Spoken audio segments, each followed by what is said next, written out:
Enzo Maresca, then the fifth different manager to work under that Bowley Clear Lake ownership group. He was appointed in June.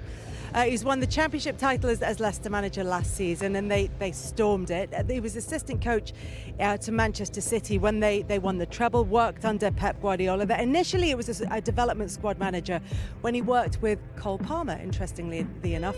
He played for 11 clubs, winning 5 major trophies during his playing career. One of the lovely things about coming to the ground early is that you're here when it's all getting set up. The downside of it is you're here when they test out all the messages on the PA system, but hopefully this is coming across. Hopefully it's going to go smoothly for Enzo Maresca as well. He said himself, you can't copy and paste what Pep Guardiola has done. You know, he doesn't have the same players, he doesn't have the same history at the club, and getting that squad absolutely right for him.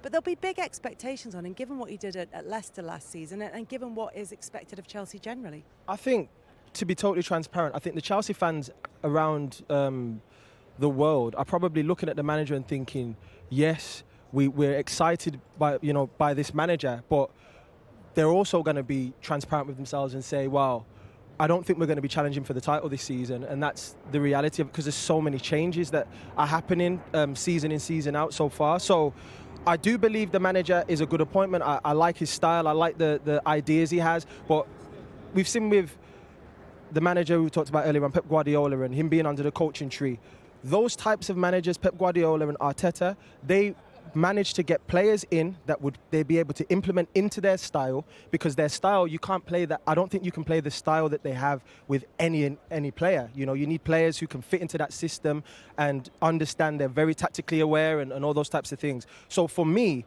I believe it will take time. I believe he will make changes game in, game out, and we've seen it before. There are obviously mistakes in pre-season that they're going to try and iron out as the season goes on, but inevitably... Will they get time, though, Daniel? I think they have to give talk them about the players. Well, they've certainly got players. They've got so many players. Right. You think he will get that time? Because I watched Chelsea in pre-season. I like you said about the tactics of what they was trying to do, and he's the players we're talking about. Yep. 43 of them, Micah. But look, there's two ways, aren't there? There's 43 players there. That is 43 players who are registered to play with Chelsea and will be classed as first-team squad members. But he's not going to be working with 43 players across the course of this season. Does he need to just take 25 and then say, right, you're my first team squad and the rest of you? Yes, you need to trim it. 25 players in the squad, pick who you need. There's always going to be injuries within the squad. Some players might not get the chance to leave but could come back into the squad at a later date to show what they can do. But like I said to Daniel, I was thinking, when you've got that many players, it's a blessing and a curse. You've got so much to pick out from, and you're thinking, even like likes of Neto, it's just more bringing of a him. curse. It is a curse, but it is a curse. But that's where your managerial tactics need to come into it. You know, Management. Yeah, you have to say, this is the team that I'm going to go with. This is the team that I trust. These are the players that I want, and that's what I'm going to run with. You know. So what the thing is, what Kelly said there. You know, say maybe get rid of it. Where'd you put them?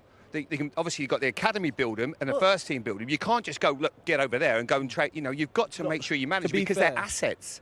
And if you don't use them as assets, then you can't just sell them because they're all on they're on 8-year contracts here. No one's going to say, I want to go for free. They're going to want to take every single penny.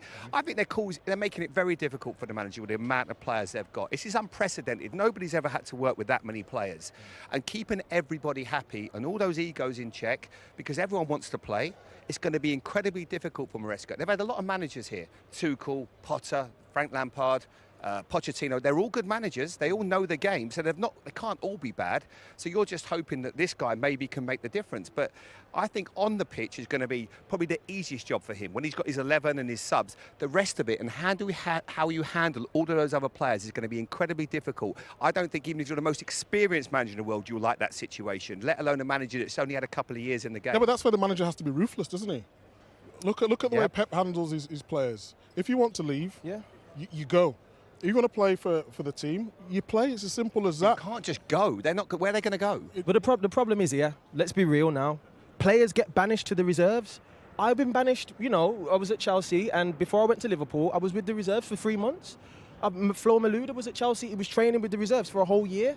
I mean, it's happened. It's not a surprise that players will be like, hey, you're going to go and train with the Rezzies, and if you don't get a move, I've got my squad of 25. There could be 5 players that are training on their own, playing with the under-23s until January when they can get a move. So, unfortunately, as we know, as we've played the game, we know what it's like. We can't sugarcoat it. Managers are going to be ruthless. It's the business of football. You know, to the fans out there, that's just what it is. Yeah. And you have to accept it as a player. And Absolutely. The hard bit will be, though, Daniel, is when you've banished a player, all of a sudden you've got a couple of injuries or players out of form, and you've got to go, that's the do thing. you mind coming back and That's playing really- now? Oh, really? That's you when need it me is. now? But then from the player's side, then you're hungry. Of course. You want You'd to like to go think in. so. You want to show your talent. Are you want to players say, like that, though, do you think, now?